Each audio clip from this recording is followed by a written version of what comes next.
In 2016, you called your running mate Donald Trump unfit for the nation's highest office, and you said he could be America's Hitler. I know you've been asked many times, and you've said you regret those comments and explained you then voted for Donald Trump in 2020.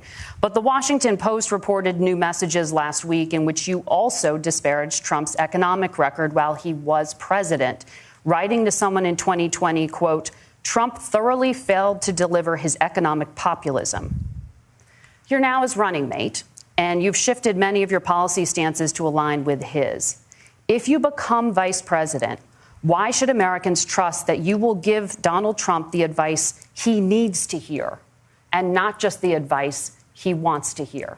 You have 2 minutes. Well, first of all, Margaret, because I've always been open. And sometimes, of course, I've disagreed with the president, but I've also been extremely open about the fact that I was wrong about Donald Trump.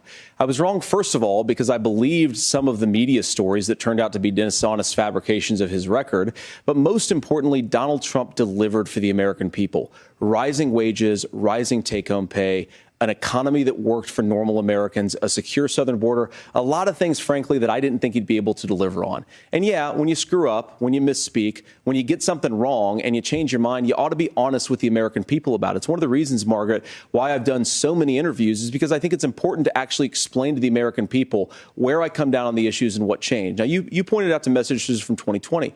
Margaret, I've been extremely consistent that I think there were a lot of things that we could have done better in the Trump administration the first round if Congress was doing its job. I strongly believe, and I've been a United States senator, that Congress is not just a high-class debating society. It's not just a forum for senators and congressmen to whine about problems. It's a forum to govern. So there were a lot of things on the border, on tariffs, for example, where I think that we could have done so much more if the Republican Congress and the Democrats in Congress had been a little bit better about how they govern the country. They were so obsessed with impeaching Donald Trump, they couldn't actually govern.